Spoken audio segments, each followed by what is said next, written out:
نحمده ونصلی علی رسولہ الکریم اما بعد فاعوذ باللہ من الشیطان الرجیم بسم اللہ الرحمن الرحیم الف لام میم احسب الناس ان یترکوا ان یقولوا آمنا وهم لا یفتنون وَلَقَدْ فَتَنَّا الَّذِينَ مِنْ قَبْلِهِمْ فَلَيَعْلَمَنَّ اللَّهُ الَّذِينَ صَدَقُوا وَلَيَعْلَمَنَّ الْكَاذِبِينَ أَمْ حَسِبَ الَّذِينَ يَعْمَلُونَ السَّيِّئَاتِ أَنْ يَسْبِقُونَا سَاءَ مَا يَحْكُمُونَ صدق اللہ العظیم رب اشرح لی صدری ویسر لی امری واحلل عقدۃ من لسانی یفقہوا قولی۔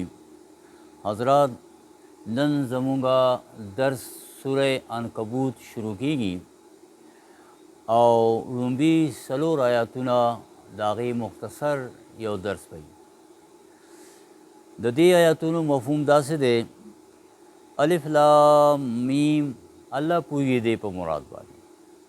احسب الناس ان یترکوا ان یقولوا آمنا، آیا خلکو دا ګمان دی چې مونږ به داسې پرېښودلی شو او صرف دا چې موږ په خوله کلمه ویلې ده ان یقولوا آمنا، موږ ایمان راوړی دی، وهم لا یفتنون، او زه به دی د دغه ازمیښتونو نه تېر نه کړم، دغه ازمیښتونو نه به خامخا تېرېږي. او مونږه ولقد فتنا الذین من قبلهم، او مونږه د دی نه مخکې ټول خلق په دې امتحان کې غورځولي دي. دا سنت الله مستقل دی، د الله قانون دی. فلیعلمن الله الذین صدقوا ولیعلمن الکاذبین، چې الله معلوم کی بلکې هغه صادقان او رښتوني او هغه دروغ والا. ام حسب الذین یعملون السیئات، آیا دا ګمان کوي دا خلک چې کوي ناکاره کارونه، ظلمونه کوي، زیاتی کوي، ان یسبقونا، چې دا به زموږ نه خلاص شي، دی به وتښتي. ساء ما یحکمون، ډېر ناکاره خبره چې دی کوي، ډېر ناکاره فیصله دی کوي، د خلاصېدو نه دي. دا د دې یو مختصر ترجمه شوه، خو د دې تعلق زمونږه د دې وخت د صبر برداشت سره دی. او مخکې یو درس شوی و چې د هغې خلاصه دا ده چې یاره د صبر حقیقت څه دی.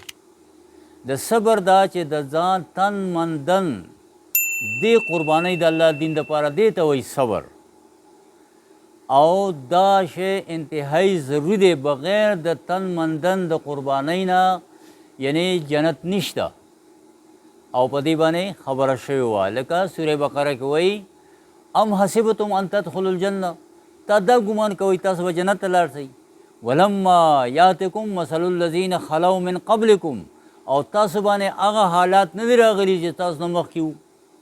مستهم الباساء والضراء، او هغوی ته ما داسې تکلیفونه او ازمیښتونه او مصیبتونه ورکړی چې ورسېدل، حتی یقول الرسول والذین آمنوا معه، تر دې چې پیغمبر پکې و، پیغمبر د خولې نه هم دا خبر راله چې را متی نصر الله، د الله هغه مدد به کله وي.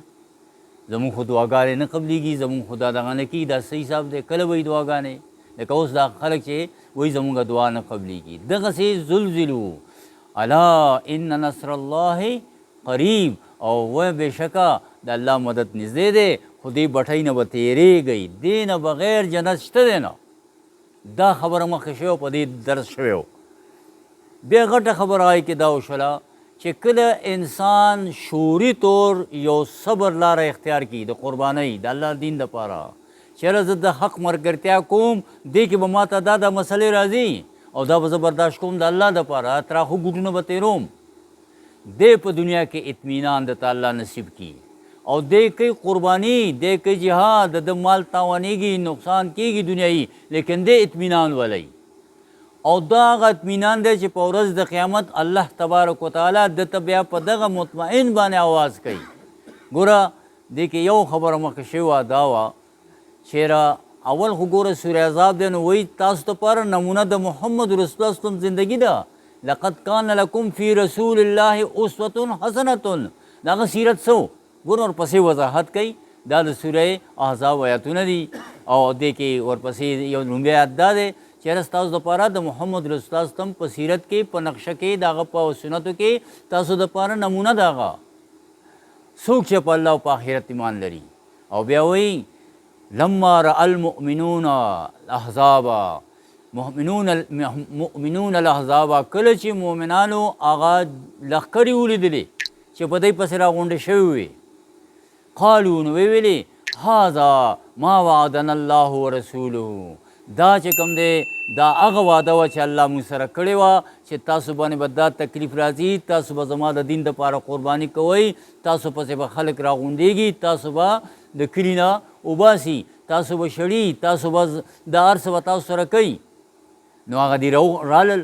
نو صدق الله ورسوله، او الله رښتینی دی او رسول رښتینی دی، دا وعده یې کړی و موږ سره. د هغې ګوره په دې انتظار و چې دا ویلي وي الله، نو موږ ته به دا راځي، اوس به څه کوو؟ قرباني به کوو چې یاره مخې ته لاړ شو جنت وګټو. نو ما زادهم الا ایمانا و تسلیما. نو په ځای خو دې چې دا خلک لیدي وي چې یاره دا توپ او دا راپسې را روانې دي دا هر څه، نو چې تښتېدلي وي نو ونه تښتېدل، بس ایمان او تسلیم یې نه و نو زیات شو، ډسپلن او نظم راغی، قربانۍ ته کلک ودرېدل. نو بیا وایي من المؤمنین رجال، او دې مؤمنانو کې داسې جوان مرد دي، منهم من قضا نحبه ومنهم من ينتظر، چې خپل سر کټ کو او څوک په دې انتظار زما سر به کله کټ کېږي د الله دین دپاره. وما بدلو تبدیلا، او دومره بدل نه شو، پوره دونه زرم بدل نه شو، په خپله خبره کلک ولاړو، اطمینان وته چې یاره دا هم سره الله وعده کړې ده.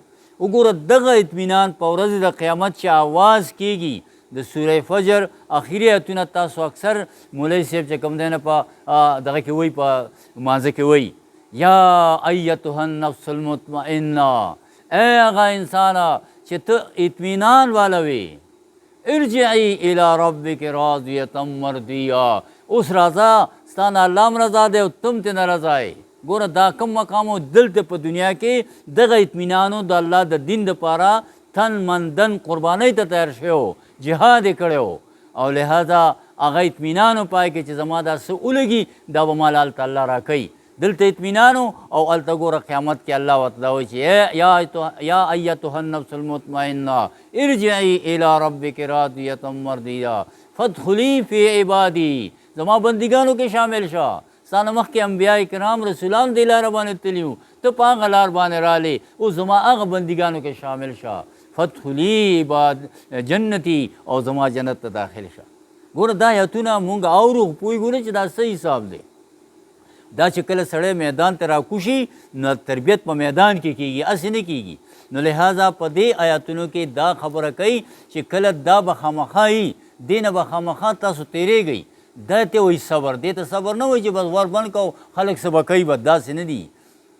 دې آیاتونو کې اوس دا خبره کوي په دې صورت کې چې کله دا مصیبتونه ازمیښتونه ډېر زیات شول، نو اصحابه هم انسانانو، نو د هغې کې لږه سستي راله، لږه بې صبرۍ اظهار یې وکړو.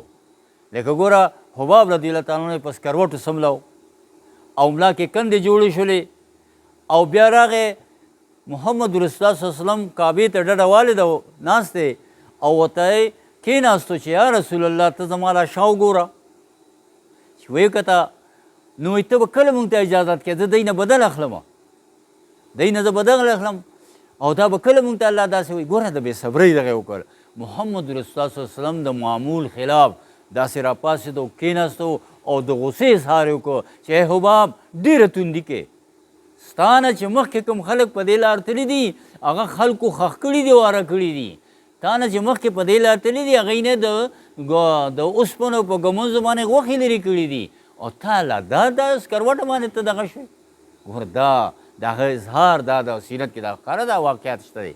نو دوستانو خبره دا وه چې یاره دا لږه واقعه داسې راله، نو اوس هغې باره کې د آیتونه به سمجھ کې راشي.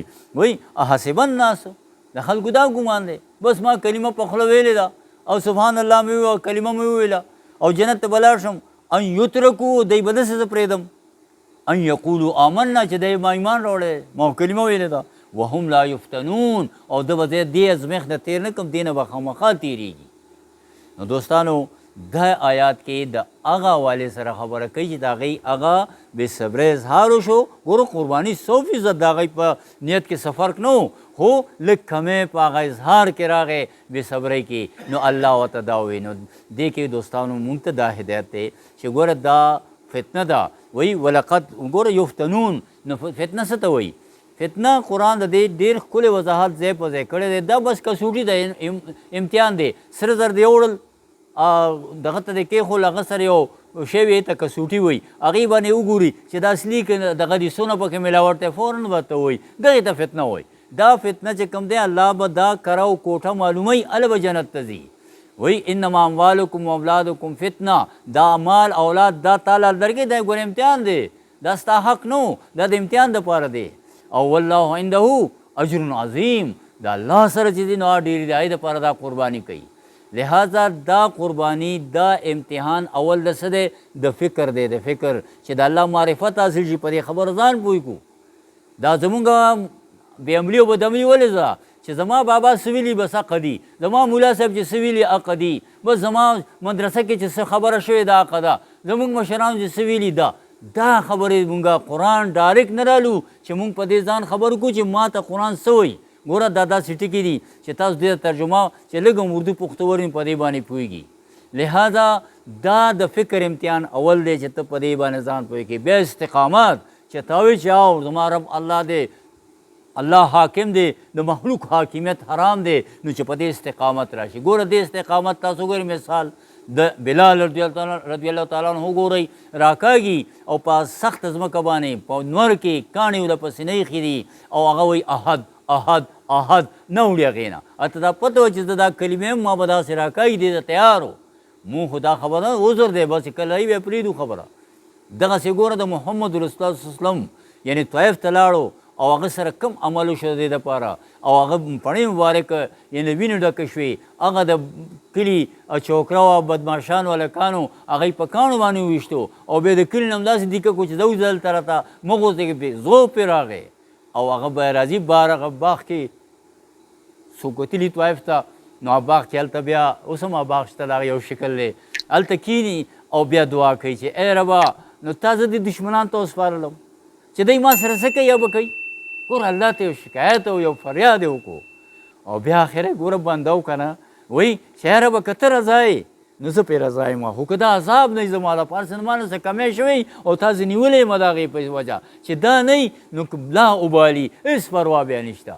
او ګوره چې دا خبره یې وکړله ملک الجبال راځي د هغه په دې دعا باندې او هغه وایي چې دا زه دا طایف او دا غونډۍ رالم دا خلک میده کومه، هغه څونه برداشت او صبر چې نه د دوی نسل کې به راشي، زه دې دپاره نه یم. یعنې مته څه دې ته دا خبره نه دوی به ایمان به راوړي، ښه به شي. هغه ګوره برداشت تکلیف د الله دین دپاره تیاروي. نو دا څیزونه په دې کې وایي چې حسب الناس ان یترکو ان یقولوا آمنا وهم لا یفتنون. خدا یاد ساتئ ګورئ دا تزکیه په دې نه کېږي چې ته غار کې کښېنې هو هو تسبیح اړې په دې به تزکیه وشي. لامبو داسې نه زده کېږي چې کتابونه راولي چې لاس به داسې وي او خپه به داسې وي او اوبو کې به داسې دي، ټول کتابونه به ختم کړي خو چې اوبو ته ور وغورځېدې اوبه به دې تېرېږي او دوه درې غوپې به خورې آینه پس به بیا چې نه زده کړې. نو دا تزکیه د میدان شی دی، میدان اصحابه میدان ته ورغورځولي، محمد رسول الله وسلم میدان ته وغورځوي چې دا وګورئ دا زما آخري پیغمبر دی، د ده استقامت او د صبر وګورئ چې سبا په 2025 کې څوک دا ونه وایي چې هغه پیغمبر و او مونږ خو داسې نشو کولی، هغه په حیثیت د انسان دا کار وکړو، لہذا نور انسانانو ته په دې باندې عمل دی. نو دا تزکیه او دا دغه چې کوم دی دا د میدان شی دی، دا به خامخا راځي. په درېیم آیات کې دا وایي ولقد فتنا الذین من قبلهم، او ګوره د الله مستقل سنت دا دی، المستقل قانون قاعده دا ده چې هغه دا خلق امتحان نه تیروي.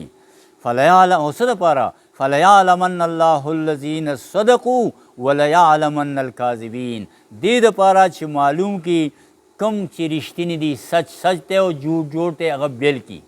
اوس هر سړی دعوه کوي چې زه رښتینی یم، هر سړی ګور تاسو ګورئ هر یو ګوند په دې دا مذهبي جماعتونو کې وګورئ بس وایي دا د نجات لاره دې ته راځه. اوس قرآن پاک د صادق تعریف کوي چې دا موږ ته پته ولګي صادق مومن څوک دی، صادقین څوک دي. ګورئ کونو ما صادقین، صادقین سره ملګري شئ، نو هغوی چې بس ما سره مرګې زه صادق یم، صادق دا نه دی، صادق اوس قرآن وایي چې په هغې برابر شي. سورې حجرات 15 نمبر آیات دی.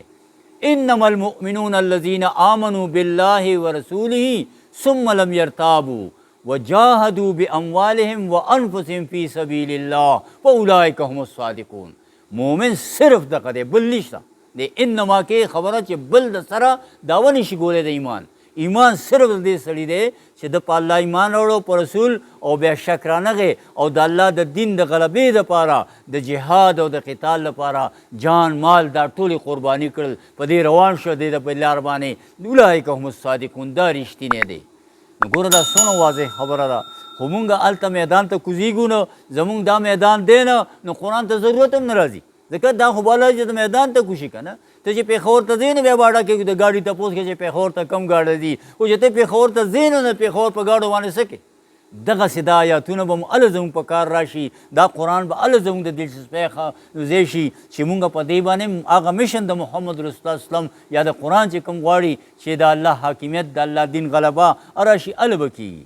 نو لہذا په دې وایي چې دا خلک داسې وایي چېرې دا به زه خامخا بیلومه، داسې نه چې دا بس تا په خوله باندې اقرار وکړو جنت ته لاړې او جان چپ دغه به نه، صرف د دا وایي بس حال کې کېناستې ما داخله کړې ده او پرچه 0 ورکې، هغې کې څه نشته، او ته چې رزلټ به داسې راشي، دا مغالطه ده. او ایسے ہی یہ شہادت گے کہ الفت میں قدم رکھنا ہے. لوگ آسان سمجھتے ہیں مسلمان ہونا، خلکو دا مغالطه ده چېرې دا په دې کې چې دا آسان کار دی، دا داسې نه ده، دا به دغسې د لارو نه به تېرېږي.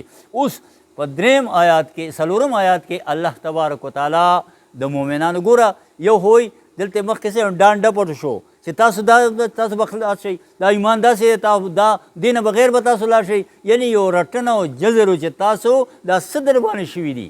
وګوره څنګه چې یو قابل استاد خپل شاګرد ته نصیحت کوي، نو کله ورته خار غوسم کوي، کله ورته ترغیب او تشویق هم ورکوي، ته خو ډېر تکړه یې، خو ته ډېر داسې نمبر یې ورکړي دا چېرې دی زړور شي. او دې کې دغه انداز یې په دې بل آیات کې د مؤمنانو دلجویي ده، چېرې تاسو سره څه کېږي نو دا داسې الټپ نه کېږي. وایي دا تاسو سره چې څه کېږي دې باندې څه وایي، من ام حسب الذین یعملون السیئات، هغه خلک چې ناکاره کارونه کوي، زما مؤمنانو ته تکلیفونه ورکوي، ان یسبقونه چې موږ خلاص شو. یعنی دا ابوجهل چې لګیا دی او د هغه په حکم باندې بلال رضی الله تعالی عنه راښکلی کېږي، د هغه په حکم باندې سمیه رضی الله تعالی عنه شهیده کېږي، او د غلامانو او په ځوانانو دا کوم تکلیفونه چې لګیا دی کېږي، نو دا الله ویني، دا داسې نه ده، دا موږ له خلاصېدی نه شي. ای مؤمنانو تاسو صبر کوئ، یو وخت به راشي تاسو به دوی نه بدل واخلئ. نو دې کې اوس هغه خبره کوي چې دا دوی کومه دغه کوي فیصله کوي او کوم کارونه کوي، نو دې نه دی خلاصېدی نه شي، دا به خامخا ګیرېږي. او ګوره بیا هغه وخت به راشي لکه سوره توبه کې وایي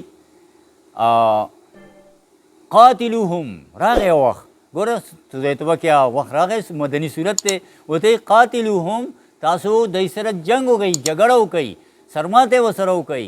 یعذبهم الله بایدیکم، الله ستاسو په لاس دوی له عذاب ورکول غواړي، ویحزیهم، او دوی رسوا کوي، وینصرکم علیهم، او د دوی په مقابله کې تاسو ته مدد کوي. او بل دا چې تاسو په مکی دور کې دوی تاسو تکلیفونه درکړي وو، او تاسو چې بدل به ته اخلو، حباب رضی الله تعالی عنه څنګه زه بدل ته اخلم، ته ماته اجازت وکړه. داسې نوره صحابه او زه په سات به دا مشورې کېدې، او هغوی نه کف یدکم، لاسونه به ستاسو باندې دې لار نه به تېرېږي، دا برداشت به کوئ.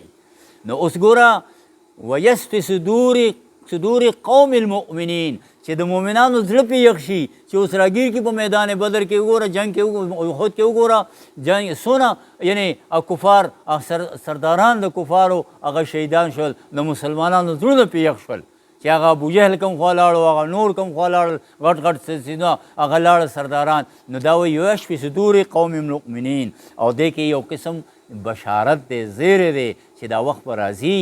لکه سوره صف کې وایي چې یغفر لکم ذنوبکم ویدخلکم جنات تجری من تحت الانهار خالدین فیها ابدا ذلک الفوز العظیم. زه بس تاسو بخښنه به وکړي، ګناهونه به معاف شي، تاسو به جنت درکړی شي، دا غټه کامیابي ده. او یو ګوره بله کامیابي و اخرى تحبونها نصر من الله و فتح قریب، او بله یو غټه فایده چې تاسو دین علاوه غواړئ غلبه ده، فتح ده. ګوره دا یو زیاتی شی دی، اصل کې د الله د حکم مطابق قرباني پیش کول دي. فتح راتلل نه راتلل دا د الله په لاس کې دي. ته په طریقه د پیغمبر به کار شروع کې، فتح راله او که رانله د الله په لاس کې ده. خو دلته الله وعده وکړه چې خامخا به دا راځي تاسو ته به دا فتح در کوم. وبشر المؤمنین، او دې مؤمنانو ته زیری ورکړه. نو ګوره زیری ورته میلاو شو، یعنې دا د هغې دلجویي ده چې داسې کېږي، چې دا څه کېږي نو دا داسې نه کېږي. تاسو دا برداشت کوئ، هغه فلک دور به راشي او وایي که نه اتنا نہ ستایا اتنا نہ ستایا کرے ستانے والے، وہی دانا دی مونگا نہ تکلیف کیا چاہیے دا تکلیف ورکولو والا، اور بھی فلک ہے ابھی آنے والے، اور بھی دور فلک ہے ابھی آنے والے، نور اس دور نو برازی. نو ګوره دا خبره ده که اوس مسلمانان په تکلیف کې دي او په مصیبت کې دي، ټول امت مسلمه په بېبسۍ کې دي. خو ګوره دا د محمد رسول الله صلی پیشنګویي ده چې هو الذي ارسل رسوله بالهدى ودین الحق لیظهره علی الدین کله ولو کرہ المشرکون. دا خلک چې سم کوي، دا څه بندوبستونه کوي د اسلام د ختمولو لپاره، لکه زموږ په ملک کې دا کم شی روان دی، دا بیروني قوتونه دي، هغه اسلام بدناموي. هغه اسلام چې ګوره دا اسلام دی داسې دی. او بیا زمونږ غټ مصیبت دا دی چې را زمونږ فوج بدنامیږي. الله مونږ ته ډېر اعلی فوج را کړی دی، خو د بهر قوتونو دا دغه دی چې را دا فوج سپک ښکاره شي، قوم ته ښکاره دغه ښکاره شي. الله دې داسې نه کوي. نو ګوره دا به کېږي، دا فوج دی، دا خلک دي، دا به الله دا دین به راولي او دا به کېږي، دا قربانیانې به کېږي. نو دعا پکار ده چې یاره مونږ ټول هغې ته تیار شو. دا د الله پیشنګویي ده، درې ځای قرآن کې راغلی ده، و حدیثو کې محمد رسول الله صلی الله علیه وسلم دا به خامخا کېږي. تاسو دا تکلیفونه، دا مصیبتونه، دا خوف و خراس او دا بد امني به ختمېږي. خو که چېرې تاسو د الله دین ته راوګرځېدئ او د الله دین قایمولو کوشش وکړو. نو دې آیاتونو کې مخکې د دغې دپاره تربیت او تزکیه او خبره ده. الله دې مال او تاسې له په دې باندې پوهه راکړي، د عمل کولو توفیق راکړي. دعا وکړئ چې الله تبارک وتعالی موږ له په قرآن باندې عمل راکړي. الله زموږ په دې ملک کې امن راولي. الله تبارک وتعالی موږ د دې کفر او شرک نه خلاص کړي، د دې ظلم نه خلاص کړي. ربنا لا تجعلنا فتنة للقوم الظالمين ونجنا برحمتك من القوم الكافرين. صلی اللہ تعالی علی خیر خلقه محمد وآلہ وصحبہ وسلم. آمین.